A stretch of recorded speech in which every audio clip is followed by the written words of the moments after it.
सैयदना उस्मान इब्न अफ़्फ़ान रज़ी अल्लाह ताला अन्हु पर जिस तरह दीगर एतराज़ात किए जाते हैं, एक एतराज़ उन पर जुमा की दूसरी अज़ान के इजरा का भी है कि उन्होंने दूसरी अज़ान जुमा की जारी कर दी। और इस एतराज़ के जो ज़्यादातर उसके प्रचारक हैं, उसकी नशर व इशाअत करने वाले हैं। रवाफ़िज़ तो खैर अपनी घुट्टी में ही उनसे सहाबा किराम रज़वानुल्लाहि ताला अलैहिम अजमाइन से दूरी उनकी फ़ितरत में है, लेकिन अलमिया उन लोगों का है जो बज़ाहिर मुद्दायान हदीस हैं या अमल बिल हदीस के दावेदार हैं। उन लोगों ने भी इसको माज़अल्लाह सुम्मा माज़अल्लाह बिदअत उस्मानी के नाम से कौम में मुतारफ़ करवाया। हालांकि अगर हकीकत को देखा जाए, हमारे सरकार दो आलम सल्लल्लाहु अलैहि वसल्लम ने इरशाद फरमाया था, अलैकुम बिसुन्नती व सुन्नतिल खुलफ़ाए राशिदीन अल महदीयीन, तुम पर मेरी सुन्नत और मेरे खुलफ़ाए राशिदीन की सुन्नत की इत्तिबा लाज़िम है। अब आप सल्लल्लाहु अलैहि वसल्लम को काम फरमाएं या आपके बाद कोई खलीफा राशिद इस किसी काम को सर अंजाम दे तो वो भी उसी तरह दीन और सुन्नत है जैसे आप सल्लल्लाहु अलैहि वसल्लम का अमल मुबारक उम्मत के लिए अथॉरिटी और सुन्नत की हैसियत रखता है। इसलिए हमारे खुलफ़ाए राशिदीन ने जो जो इक़दामात किए हैं और उनकी अगर मिसाल पहले मौजूद नहीं है, हज़रत अबू बकर के दौर में, हज़रत उमर के दौर में, या हज़रत अली मुर्तज़ा रज़ी अल्लाह तआला ने ऐसा काम किया जिसकी मिसाल हज़रत उस्मान के दौर में नहीं है, तो उनका काम भी बिल-इत्तिफ़ाक़ सुन्नत ही का दर्जा रखता है कि ये उन हज़रात को आइनी तौर पे ये अथॉरिटी हासिल है कि वो उम्मत की मसलहत और फ़ायदे की खातिर अपने इज्तिहाद से कोई फ़ैसला करें।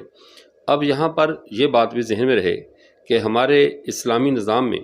जो खलीफा इस्लाम है वो मुज्तहिद दर्जे का होता है। इससे मुराद मौजूदा दौर के सियासतदान या लोगों के वोटों और चुनाव के ज़रिए बरसरे इक़्तिदार आने वाला जो तबका है, ये मुराद नहीं है। खलीफा इस्लाम से मुराद वो खिलाफत राशिदा का जो खिलाफत अला मिनहाज नबुव्वा या उसके बाद जो जलील क़दर फ़ुक़हा मुहद्दिसीन बहसियत हुक्मरान रहे हैं, जिनमें शराइत इज्तिहाद पाई जाती थी, उनकी बात की जा रही है।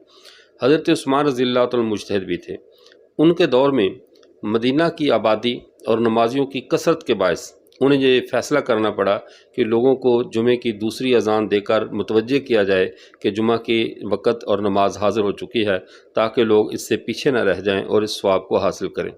और इस बात को इमाम बुखारी रहमतुल्लाह अलैह ने बुखारी शरीफ में भी नकल किया और इसको नदाए सालिस यानी अज़ान और इकामत के बाद इसको नदाए सालिस यानी तीसरी अज़ान के तौर पर इसको बयान फरमाया। अगर ये बिदअत होती या ऐसा काम होता जो हज़रात सहाबा किराम रज़वानुल्लाहि ताला अलैहिम अजमाइन की मर्ज़ी और मंशा के ख़िलाफ़ होता, तो क्या इमाम बुखारी रहमतुल्लाह ने बिदअत को बयान करने के लिए सही बुखारी लिखी है, या अमल बिल हदीस के मुद्दायान को इस मामले में गुफ्तगू करते हुए कुछ होश के नाख़िल लेने चाहिए? क्या आप एक सहाबी को बिदअती कह रहे हैं और साथ अपने जिस मुहद्दिस के जिस जलील क़दर अमीरुल मोमिनीन फ़िल हदीस के नाम पर आप अपने मसलक का जुगाड़ चला रहे हैं, उसी को आप बिदअत की तरवीज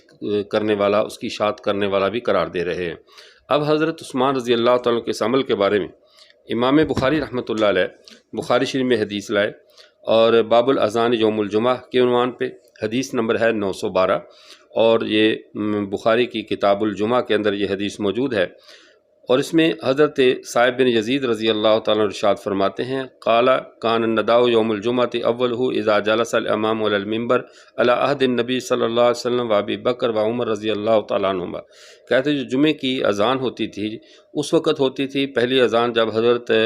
नबी करीम सल्लल्लाहु अलैहि वसल्लम के ज़माने में, अबू बकर के ज़माने में और हज़रत उमर रज़ी अल्लाह ताला के ज़माने में, जब इमाम मिंबर पर तशरीफ़ रखता था, मिंबर पर बैठ जाता था। और फरमाया फलम्मा कान उस्मान रज़ी अल्लाह ताला अन्हु, और जब ज़माना आया हज़रत उस्मान रज़ी अल्लाह ताला अन्हु का, तो फरमाया वकासुर नास, और लोगों की कसरत हो गई, लोग ज़्यादा हो गए। ज़ादन नदा सालिस अल ज़ौरा, तो उन्होंने मकाम ज़ौरा पर तीसरी अज़ान का इजाफ़ा फरमाया कि लोगों को मज़ीद अज़ान देकर लोगों को अल्लाह के घर की तरफ बुलाया जाए कि असल मकसद अल्लाह की बंदगी में चुस्ती और बेदारी से पहुँचना है। उसके लिए हज़रत उस्मान रज़ी अल्लाह ताला ने अज़ान का इजाफ़ा फरमाया। अब इस इजाफ़े को इमाम बुखारी रहमतुल्लाह अलैह नकल किया और फ़तहुल बारी में अल्लामा इब्न हजर अस्क़लानी रहमतुल्लाह अलैह ने तो इसको उस दौर से उम्मत का इजमाए सहाबा के इजमाए सुकूती इसको करार दिया।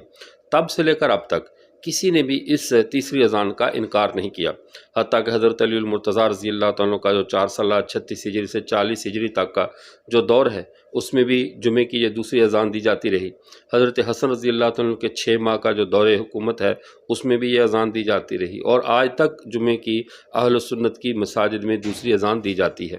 اس سے اتنی بات معلوم ہوئی کہ اگر یہ اذان غلط ہوتی، خلاف سنت ہوتی یا بدعت ہوتی، تو ایسا ناممکن تھا کہ حضرت علی المرتضیٰ رضی اللہ تعالیٰ عنہ جو کہ بالکل اتباع شریعت کے یعنی سانچے میں ڈھلے ہوئے انسان تھے، وہ اس بات کو برداشت کرتے اور بالخصوص اپنے 4 سالہ دور حکومت میں اس کو نہ روکتے۔ انہوں نے اس بات کو نہیں روکا، جاری رکھا۔ ان کا نہ روکنا اور جاری رکھنا اس بات کی دلیل ہے کہ خلیفہ راشد کا عمل ان کے مجتہد ہونے کی وجہ سے امت کے اندر باقاعدہ سنت کی اتھارٹی رکھتا ہے، تو حضرت عثمان کا یہ عمل قطعاً خلاف سنت نہیں تھا۔